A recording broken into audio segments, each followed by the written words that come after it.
The recording starts now. Wow, this camera's slow. A little bit of an issue. Nothing too serious. Um, Twitch is live. YouTube's live. The audio is fixed. Thank God. I was having a heart attack over that last time. So confused. I just needed to update the firmware. So the microphone is. It's a Blue Yeti. It sounds like a Blue Yeti. It's not bad. And yeah, I think that's about it. Um, I doubt anyone has joined yet, which is perfectly fine. Anyway, um, the recording has started, so therefore I have a VOD ready for YouTube. I'll upload it to YouTube after, even though it's going to be live right now. Unfortunately, I didn't save my SmackDown VOD from last time, my SmackDown stream.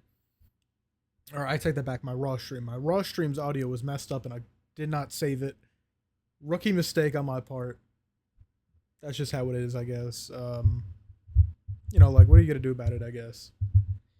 I mean, it happens. It's just a first world streamer problem. Or streamer problem, if you want to call me that yet. Probably not. But yeah, anyway, let's get this started. We are live. Hello, everyone. Welcome to Mikeadellic. This is my third WWE review. This is the SmackDown 6, I believe. 6, 7. Yes, today is June 7th. Today is June 7th, 2024. And this is the SmackDown episode. And let me tell you, very impressed. A lot better than actually the first one that I did, the first review. That one was so-so. I wasn't a huge fan of that episode. It was fine. This episode I'm a fan of, and I can't wait to get into it. For everyone watching on YouTube, please like, comment, and subscribe. Tell me what you like. Tell me what you didn't like about the stream, and of course, about SmackDown or WWE in general. Throw whatever you want in there. Just don't be a dick, Just don't be a dick in the comments. That's all. That's all it takes, Just, I don't know, be a good person and comment. And if you're on Twitch, thank you for watching live. On YouTube, thank you for watching live as well. I just slapped the hell out of my microphone. But thank you for watching. It means a great deal to me. I've gained about 2 or 3 subscribers since my first review. And that was SmackDown, where the audio was good. Raw audio wasn't good. This SmackDown review is back to being good, if not better than the first one. So I just want to say thank you all. You helped me gain a few subscribers along the way. It really does mean a lot. This is just a hobby for now. I would love to turn this into a career if you would let me. In the foreseeable future, I don't know. I would hope so. If not, it is what it is. I'm having fun doing this. I hope you're having fun watching me. And that's all I gotta say. So that's enough of my rambling. Let's get right into it. So today is June 7th, 2024. And this is my SmackDown review. They were at the KFC Center, or the KFC Yum Center in Kentucky. Did not put down which city in Kentucky. I'm sorry, Kentucky. I apologize profusely. Oh my goodness, I'm smacking my microphone. I apologize profusely, KFC. I know Colonel Sanders will probably show up to my house with a drumstick, and I don't want to know what he's gonna do with it. A little sus. Oh, also, let me know if you like the new overlay. Shout out to Streamlabs. I enjoyed it. It's kind of a vibe. It's like a sleepy time vibe. Anyway, getting right into it. So, the show kicks off with the anointment of Tonga Loa. Tonga Loa being the newest member of the Bloodline ever since he... What did he get involved in? I believe it was Randy Orton and Kevin Owens versus Solo and Tama Tonga. And Tonga Loa has been officially anointed. Well, in the beginning of the show. Let me actually get to that. Let's see. So, Solo Sikoa and Paul Heyman and Tonga Loa, they all walk out. And I'm not even gonna lie to you. Solo has drip today. He ditched that whack red shirt, just threw it on black, and now he looks 10 times better. That's how you fix an attire change. That's how you go from like low level like Batman villain to like high tier Spider-Man villain. if you catch my drift. It's just much better drip. That's all it is. Paul Heyman gets to the ring. He does his introduction saying, "My name is Paul Heyman, and before you know it, the chants, we want Roman." Now, for the longest time, Roman Reigns being the WWE Undisputed Universal Champion, oh my goodness, I was a little tired of it, and I did go to WrestleMania 40, night 2, and I got to see Cody finish the story, and it was one of the top 10 nights of my life so far. I mean, I'm only 20. However, that was a feel good moment. Seeing the American Nightmare finally avenging his father for what the WWF did to him in the past, the wrongdoings. He rewrote the wrong by finishing the story in Philly. And it was really heartwarming and just overall, just in the feels. Also, I did feel for Roman because he really, what a historic reign. There's nothing gonna be like that for a long time, I would think, unless they do some really, really high level multi-year storytelling. I doubt it's gonna get to Roman Reigns level because he knocked it out of the park for all that time. Did it slow down in parts of those? Absolutely. During parts of his multi-year long story, it definitely slowed down. It definitely waned a little bit in the middle and a little bit later. But when it waxed, aka when it rose, like with the Sami Zayn storytelling, like absolutely just amazing. Amazing. I couldn't ask for anything else. I thoroughly enjoyed it. Late era Vince booking, absolutely terrible in my opinion. I think everyone probably knows that by now. However, he was in that boardroom. I give him credit there. Otherwise, Vince, you're a piece of garbage. I hope you rot. Enjoy your billions of dollars knowing that you're one of the worst people, one of the worst famous people, I should say. Just in general. I don't like you.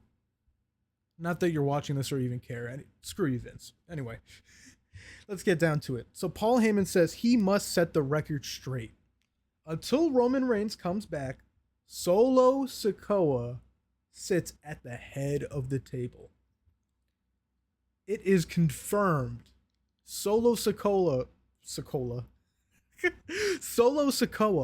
is the new leader of the bloodline until Roman comes back. I don't think it's going to work out that way, and I think everyone else already thinks it's not going to work out that way. Think about it. You think Solo's going to give that up willingly? Do you think Tama Tonga or Tonga Loa are easily going to side to Roman, someone who they haven't even had a relationship with yet, other than being cousins? Just absolutely insane. I highly, highly doubt it. Highly doubt it that they're going to give it up. I believe that long term, at least long term, Roman will have the Usos by his side at one point to take on Solo Sikoa and the Gorillas of Destiny. Or Divinity. I'm sorry. I don't watch New Japan, but please bear with me. Anyway, I believe that's what's going to happen eventually. I could be very wrong. I could be far off. However, that sounds creative, and I would love it. I would love to see it. And this is where I put in quotations. Roman is definitely coming back as a mega face. I don't know if it's going to happen automatically, but when he does, he is going to be over, just like when he started up the Tribal Chief gimmick. Absolutely. Let's see here. So, Tama Tonga, Tonga Loa, they get new nicknames. Tama Tonga is the new right-hand man. Brand new right-hand man. Just like Jey Uso was. Y'all know how that went.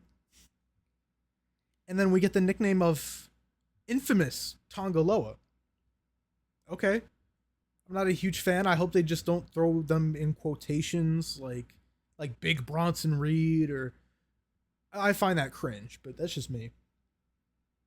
Anyway, Paul Heyman is forced to thank Tonga Loa and Tama Tonga from saving Heyman from Kevin Owens from last week. Last week they jumped him. Or Kevin Owens was about to jump Paul Heyman. he wasn't gonna attack him. Paul Heyman was gonna get out scratchless. They took it the other way. They said otherwise, and they went right after him and they beat down Kevin Owens. So Paul Heyman is forced by Solo Sikoa to thank Tama Tonga and Tonga Loa. Let's see. All of a sudden, you hear that classic. At this point, it's a modern classic KO theme. It hasn't changed yet, thankfully. Def Rebel, don't you fuck it up. Anyway, Tama Tonga. What am I doing? What am I doing talking about Tama Tonga? Tama Tonga, he's cool. Whatever. He's a psychopath. Anyway, you hear Kevin Owens' music come out. The music hits. I mean, he wraps up his hands. He has the tape on his wrist. He wraps it up, and then he charges the ring alone for whatever reason. I don't know why you would do that. And then he gets jumped in a 3-on-1. He starts clearing house at first, but it's a 3-on-1. So who comes to save him? The Street Profits. Ford and Dawkins, Montez Ford, Angelo Dawkins, have been killing it recently. They haven't had much direction so far. However, they've been absolutely killing it. Especially Dawkins. Dawkins has stepped it up a notch. Montez is already up here. And for a while, it felt like Dawkins was right here. But now, as the weeks go on, slowly, I believe I said this last week, Angelo Dawkins and Montez Ford have both the equal opportunity to become single superstars in the near or late future. Maybe Dawkins a little bit later, but for Montez, he's ready to go. Dawkins, honestly, he's ready to go as well. Maybe not as great as Montez on the mic, but he can go, and he showed that by tonight's performance in the ring.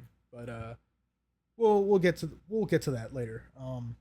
Anyway, they come in, they face them, and KO and the Profits, they clean house. They drive away Solo, the Tongas, and Paul Heyman.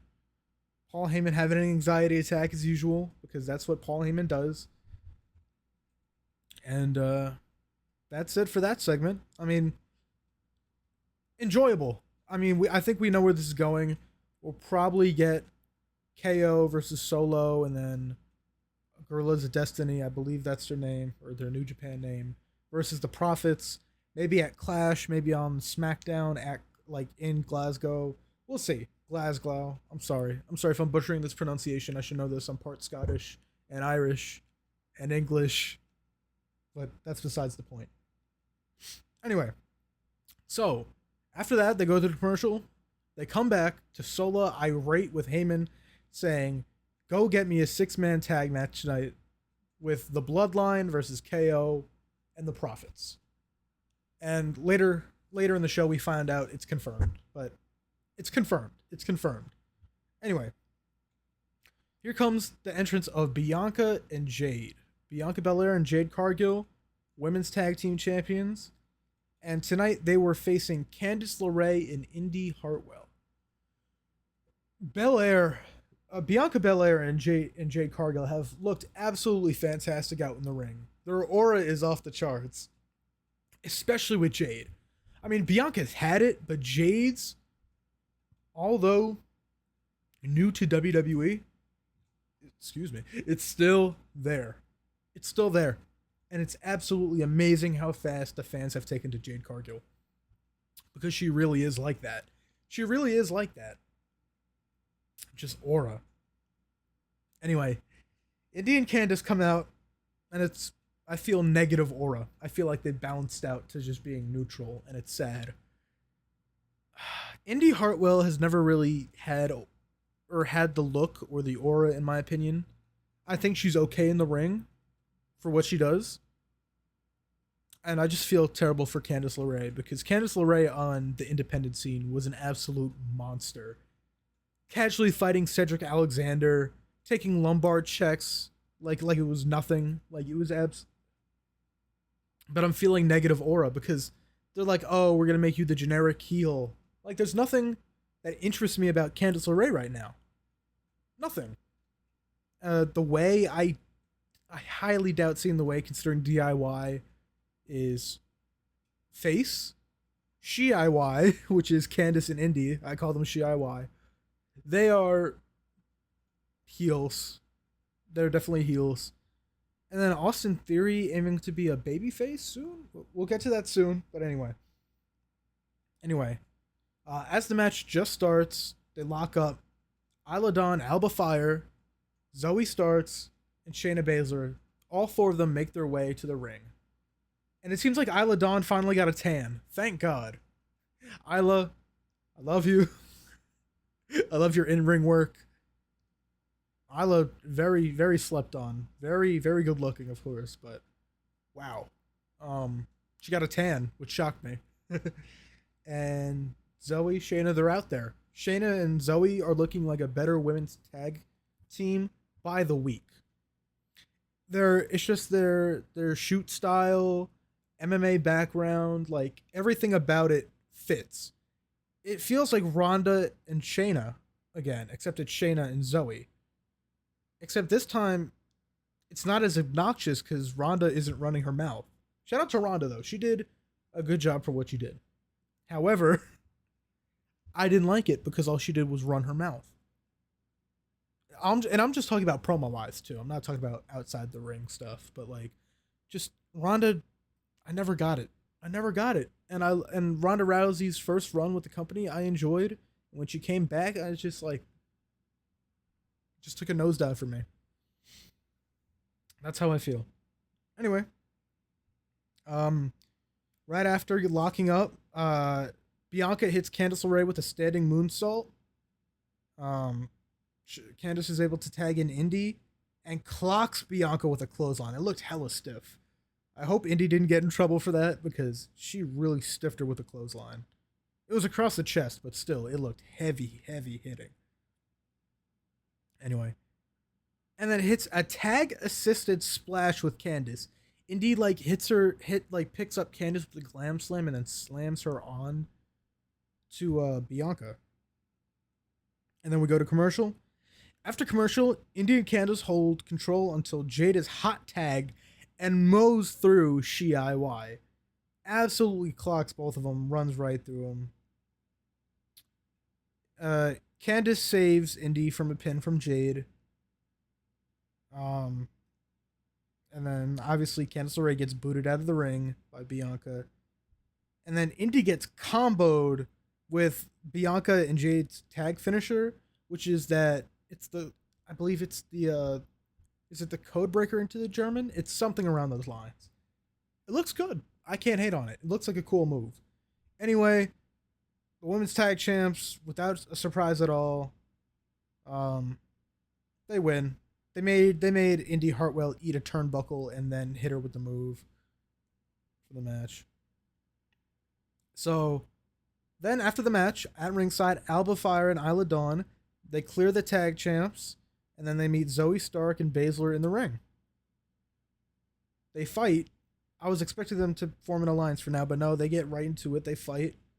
Then the tag champs from behind clear house and hold the titles, hinting at a possible multi-team tag match. And I was right in thinking that, because later in the night, it is confirmed that it's a 3-team women's tag match for the NXT for the women's tag team championship. So I called that. I don't want to toot my own horn. I mean, I think we all saw where it was going, so it's fine. Anyway, after that, Cody gets to talk to Nick Aldis. Cody says someone's going to get hurt tonight, and it's not going to be him. And that Nick Aldis should stay out of this because it is between Cody Rhodes and AJ Styles. Anyway, Cody does that for a few segments, just pacing back and forth and back and forth and back and forth, basically waiting for AJ Styles to come back after he got hit with a brutal Styles clash off the steel steps from last week. He's pissed. He wants revenge. Anyway, so, and then all of a sudden, shockingly, Apollo Crews gets to talk into a microphone? Since when?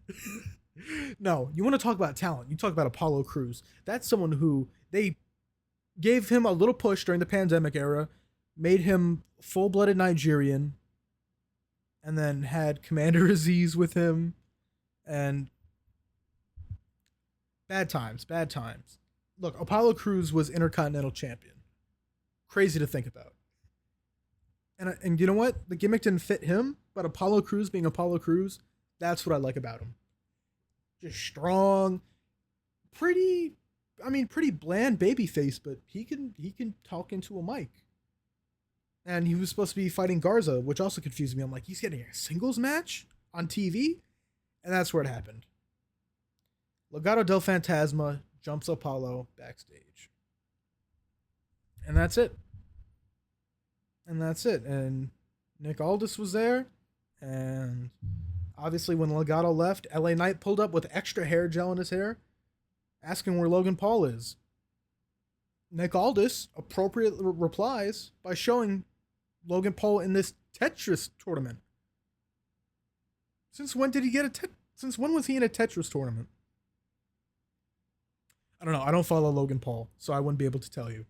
But so Logan Paul wasn't there tonight. He was at a Tetris tournament. I don't know if he won or not. Don't at me. So who comes scurrying along? The newest member of the SmackDown roster, Carmelo Hayes, calls out LA Knight, talking about, oh, you're trash talking to someone who's not even here. Yeah. I mean, that's LA Knight, yeah. But Nick Aldis, he's like, you know what? You tonight in the ring. Mello is like, I don't think I like that. And you know what? Too bad, because it's already happening. Good segment. And then from out of nowhere, we get a Gargano singles match on SmackDown versus Grayson Waller. Ciampa defeated Austin Theory after Austin Theory lost his focus when Waller was talking about how essentially he made Austin Theory who he is and how popular he is today. Technically cost him the match because Ciampa rolled his ass up 1, 2, 3. And that was it for Austin Theory. So tonight we had Gargano versus Waller. Ciampa was wearing just a generic SmackDown shirt tonight. I don't know if his luggage got stolen or got lost in the flight. I know it happens to a lot of superstars. I hope you found your gear, Ciampa. I hope so. Because just the basic SmackDown tank top, I'm like, it doesn't really fit. But I mean, that's the least of my concerns tonight. Anyway, match starts with Gargano chopping the crap out of Waller. I mean, you already see the welts. Like 10 seconds in, Gargano just straight chops to the chest. Anyway, they brawl for a little bit. Gargano gets distracted by Theory. He gets distracted. He gets clocked. Waller goes for his rolling stunner finisher or signature. I believe it's his finisher. Hits him with the finisher, or he tries to. Missteps. Gargano hits him with a backdrop suplex. If not, almost a German. Give him a lot of credit. Gargano's a cruiserweight. Waller's light heavyweight. I give him a lot of credit. Anyway, and that's where it goes to commercial. And then after commercial, we see Gargano hitting a diving spear onto Waller. Waller randomly gets back up and hits Gargano with an electric chair belly-to-back suplex. Never seen that in my life. It looked good. I can't complain. But I was just like so confused because I'd never seen that move before. Very creative of Waller. As annoying as Waller is, even just as a heel, he's still a great wrestler with a lot of potential, of course, to grow. Still. Anyway, Gargano crazily kicks out. Waller tries to get him on he throws Gargano on the top rope, trying to hit maybe a superplex. Gargano counters it into like this halfway twisted Canadian destroyer from out of nowhere. It's like, what was that? It looked brutal. It looked great, but it looked brutal. And then Gargano hits a suicide dive onto Theory. So what happened? He was about to hit it on Waller. So Grayson Waller, like the good friend he is, pulls Theory into the crossfire, and we watch Theory get slapped up against the announce table as Gargano hits him with a suicide dive, and Gargano's looking down like, I didn't mean to hit you. Like, like it was just so hilarious. It's like, oh, I'm sorry, I didn't mean to hit you. And then automatically, Waller gets the advantage, blindsides Gargano after pulling him in, throws him back into the ring, and then hits him with another finisher, which is like a flipping unprettier. Like, I don't know, Gargano was like hunched over, and then it was essentially a kill switch, like a flip into a kill switch. Looked good, 1, 2, 3. Gargano lost. I hate to see it. Gargano's one of my favorite wrestlers, but Waller had it tonight, and there was no denying it. This match, great match. I can't hate. As we know, Waller and Gargano work great with each other. We've seen it in their NXT matches. We've seen it in their storyline in NXT. I can't hate on it. I can't hate on it. It's good.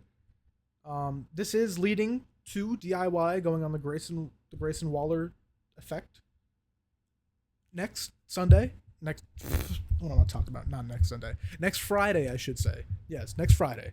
They'll be heading next Friday on the Grayson Waller effect. Anyway, great. And this is where I said, Theory getting a face turn soon, in quotations. We've already heard the dirt sheets, and of course, they're not always reliable. They never are. But for a while, we've been hearing that Austin Theory doesn't come off as a genuine heel. He's just not that good at it. So I think they're about to bring a babyface Austin Theory into the limelight sooner rather than later. And I can't wait for it, because Austin Theory as a face, it's been a hot second. It has been a hot second. I believe since The Way, which was heel then turned face.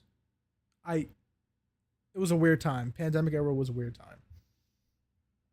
Anyway, Aldis finally tells Cody Rhodes that AJ Styles is pulling into the building as a whole bunch of security surrounds Cody as AJ Styles is let into the building. Okay, and come back from commercial, and Cody blows right past security, marches to the ring, and calls out AJ Styles. AJ Styles comes out with his Def Rebel theme. It's terrible. I hate it, but it's whatever. So AJ pulls up with the Good Brothers. I guess the OC is back on speaking terms, other than maybe Mia Yim. Or Mi Chin, sorry. I know that means crazy in Korean, I'm pretty sure. I don't know. I don't speak Korean. I'm sorry, Mia. Mi Chin. I hope Keith Lee's doing well. Anyway. Yeah, AJ Styles pulls a Dave Bautista, and one of his first lines says, "Give me what I want. Give me what I want, Cody. Give me what I want, Cody." And once he said that, all I heard is, "Give me what I want. Give me what I want now." Just Batista going ape mode. That's all I remember. Just going absolute primate mode. Anyway, Cody does his spiel. AJ's like, I want a shidle. I want a shot at your title at Clash at the Castle. And Cody says, you know what? You're on. But I'm going to make you say what you should have said last week. I quit. We are getting an I quit match at Clash at the Castle for the title between Cody Rhodes and AJ Styles. Wow. I'm ready. Look, I'm ready. Look, AJ still has it. AJ's beating the washed allegations. Cody's about to beat the bad title holder allegations. It's gonna be cinema. It's gonna be absolute cinema, and I'm ready for it. Anyway, this is where it's announced once again. The tag team triple threat for women's tag titles at Clash at the Castle is announced, and I put it in quotations again. Called it, but that's stupid, and that doesn't matter. Anyway, LA Knight versus Carmelo Hayes.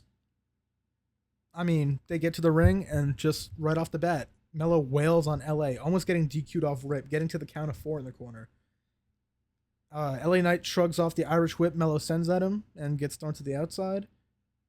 Melo then drags LA to the outside. Oh, no. Melo is dragged to the outside as Melo's head is bounced off the announce table like a basketball. I do remember that.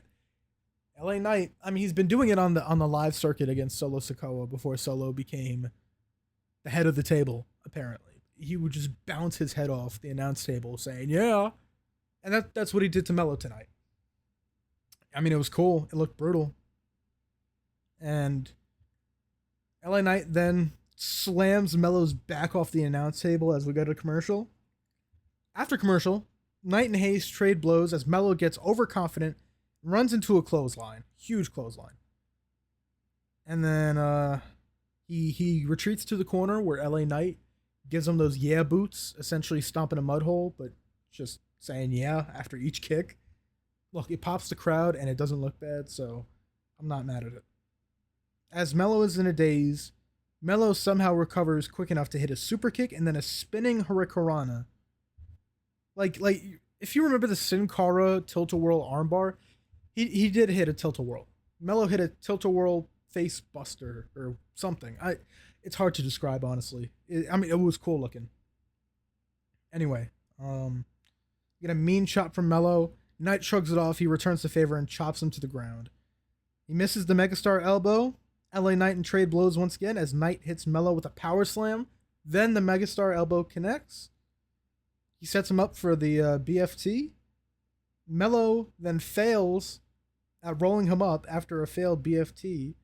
And all of a sudden, LA Knight flips the script on him and rolls Melo up for the 1-2-3, giving LA Knight the win tonight.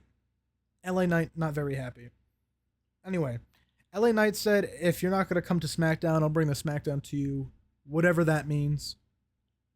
He's probably going to invade his house, multi-million-dollar house. Probably pull up on his dog. I hope he still has a dog. I know the other one got ate by a coyote. Sorry. But and his African gray parrot, we'll see. We'll see what happens. As we get backstage, Tiffany runs into Nia Jax and says, I got your back. I am the princess of WWE, and you are the queen, and I have your back. And Nia shrugs it off like, oh, okay. So Nia may be considering that. Maybe she's not. Maybe she just might shrug it off. Who knows? We'll have to see in due time. Anyway, Michin runs into Nia. Tiffany walks away. Michin runs into Nia again, and they get into a small brawl before getting broken up. And when I mean quick, I mean it was quick. Michin, I think she threw a cup of ice at her. And then Nia throws the table at her, but then trips and falls. Another pretty funny segment. Thank you, Nia. You have a lot of hilarious moments. I greatly appreciate it. And it's broken up real fast. So I believe we're getting that next week. We're getting Michin versus Nia. Michin's about to get fed to Nia. I just have the feeling. So then we are told that it's Bayley versus Piper at Clash of the Castle. They might have announced this last week. I might have forgotten. I feel bad. I'm sorry. So anyway, all's normal. Bayley comes out and says she steps into unfamiliar territory by facing Piper Niven for the first time ever. And Bayley was about to go into her lengthsome career. Then here comes Chelsea Green and Piper. Chelsea calls Bayley a loser and her fans losers and everything she's done in the near past loser activity. Bayley acknowledges that Piper Niven is a lackey, and I hate it because I know Piper Niven has more, and so does Bayley. Bayley knows she's more than just a lackey. But Bayley respects Piper and knows what it means to have all that pressure on your shoulders in your hometown / country. And sometimes you might lose. And that's what Bayley does. It's a little soft flex, a little light flex. Flexes on her saying, hey, I'm going to beat you at Clash of the Castle. And as Chelsea's yammering on, talking about her, Piper Niven grabs the microphone. Dewdrop grabs the microphone. I hate to dead name her. Happy Pride Month.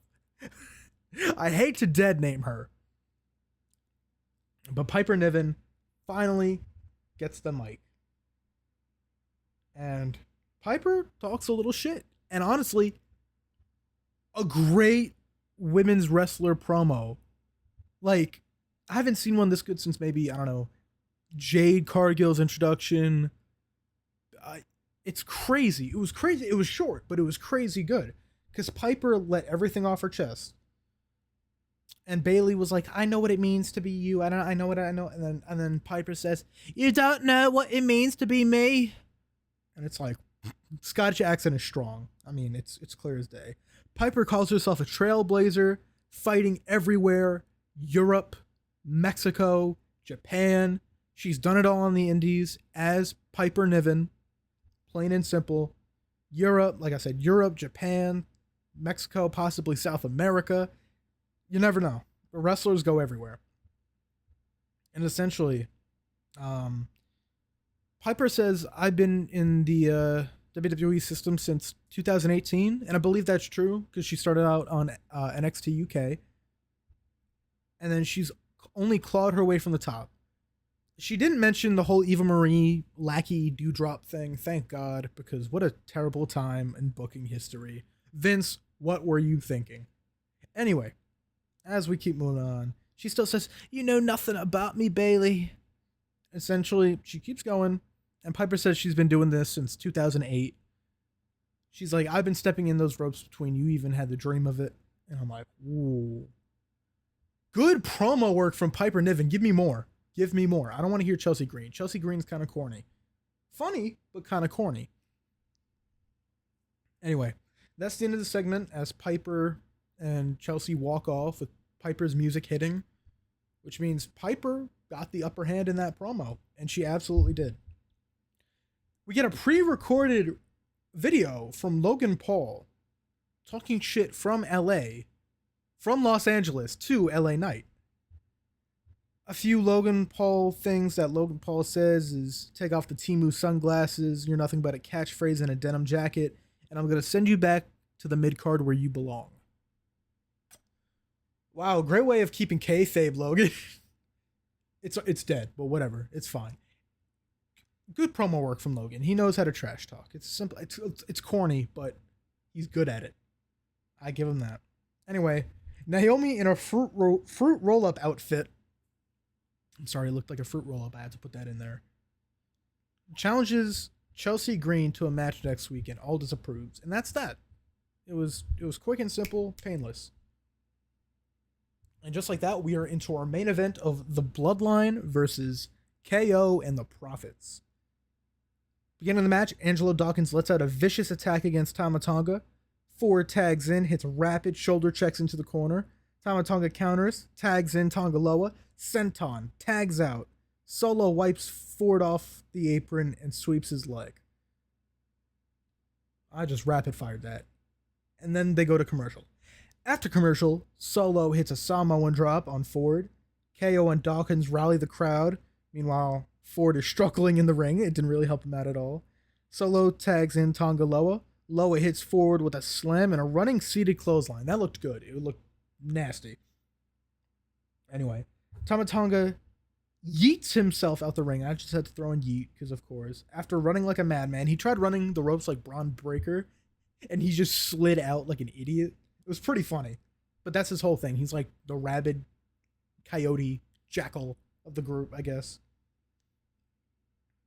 Anyway, with that being said, with that opportunity, Montez makes the hot tag to KO. KO drops the newly tagged in Solo Sikoa and hits him with a cannonball senton. KO hits the center on Solo and then gets ripped off after Tonga Loa drags KO to the outside. As they all brawl, Ford from the top turnbuckle clears everybody except Solo Sikoa, who was not there. And so as Montez Ford is about to get back in, and so is KO, you kind of, in my opinion, you kind of ruined the main event. Why? You end it in a DQ. Now, not all DQs are bad, and this one wasn't terrible. I just didn't like it. Solo Sikoa grabs a chair and smashes it across Kevin Owens' back and Montez Ford. And then just like that, the Bloodline clear house. It's as simple as that. It's the beginning of the end. The match is already over. The Bloodline tears apart Angelo Dawkins in the ring. Then they move on to Ford. Solo Sikoa nails Ford with a spear. They move on to KO, and they hit the triple power bomb on KO through the announce table.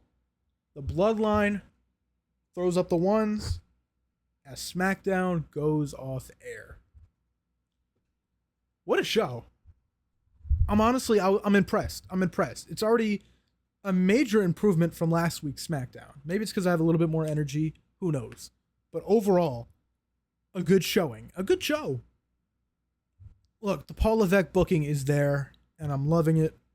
It's not always perfect, of course. Same thing with Shawn Michaels. Same thing with, especially with Tony Khan. I will get to review AEW soon. I don't know about NXT. I'm still on the fence, even though NXT looks like it's about to pop off. We'll see with the reviews. I'll see with my schedule, because I'm still employed. I'm still employed.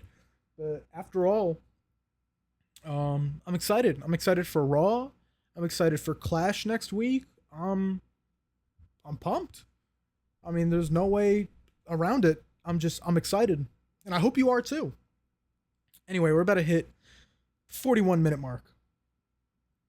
Overall, good show. I'll give it an 8.7 out of 10. That might be a little high for a lot of people, but I thoroughly enjoyed tonight's show. I was never really bored. All the matches were good. Seeing Apollo Crews on my television screen is shocking. B-Fab was also there. She still doesn't really do anything yet. We'll talk about that another time. And Cody, everything's set up for Clash for SmackDown. On Raw, we'll probably get one final go-around of all the matches that's going to happen at Clash for the Raw Superstars. And then SmackDown before Clash, we'll get every announcement from there. And I'm excited. I'm actually excited. If you're on YouTube watching the VOD, leave a comment. Let me know if you want me to review AEW, if you want me to review NXT. Leave a like, comment, subscribe. Please let me know your opinions. Let me know if the overlay's fine. I know the camera's not great. It's the laptop camera. It's not good. I'm not going to change my mic. This is the best mic I'll probably get with the budget that I have. But overall, good show tonight. Like I said, it was like an 8.4, and I hope to see more. But that's going to do it for the stream, everybody. Like I said, I hope you enjoyed. I hope you enjoyed tonight's show of SmackDown. I hope you enjoyed my review if you're watching the next day or even later that night. And I hope to see you all later. Thank you for stopping by. I greatly appreciate it. I love and appreciate all of you. Thank you for the boost in subscribers. As small as it may be, it's still growth, and I greatly appreciate it. I thank you. And that's all I have for tonight. So good night, everyone. Great audience, if you're even there. And I'll see you on Raw. I'll see you on Monday. So good night, everybody. Appreciate it. Wow.